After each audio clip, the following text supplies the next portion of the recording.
Out actor Jordan Firstman from I Love LA is getting backlash for his Vulture interview in which he disparaged heated rivalries, saying that the sex scenes are not real gay sex and that the lead actors are straight. And I find this whole interview to be a perfect demonstration of hypocrisy among quite a few sectors of queer people who work in entertainment. Now, I don't think that everything Firstman said is bullshit. I've made videos on this before, but I do think it's important to note that most queer romance IP, including Heated Rivalry, are made and marketed far more towards women than for queer men. So I do think he is getting at something about the ways that queer media can be created by straight people and packaged for a primarily straight audience, and often queer audiences can pick up on that. However, Heated Rivalry specifically is a bad example for this kind of phenomenon. The series was written and directed by an out gay man, Jacob Tierney.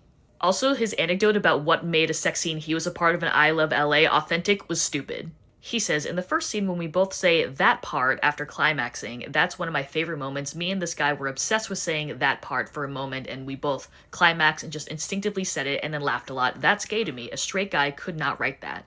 Little ironic that he as a white gay man is using this anecdote from his real life as an example of a real gay sex is because he uses the phrase that part. That part originated as an AAVE phrase. So doesn't that just say it all that your idea of an authentic sexual experience as a white gay man in LA is co-opting the terminology that black people coined and repackaging it as gay culture? Is this a white LA gay thing to think that you're the arbiter of what makes something authentically gay, but your off-the-cuff examples are just cultural appropriation? So he then goes on to knock Heated Rivalry because the actors are straight pretending to be gay. And again, this is so ironic because throughout the interview, he talks about being friends with Rachel Sennett, the creator of I Love LA, the very show this particular interview is about.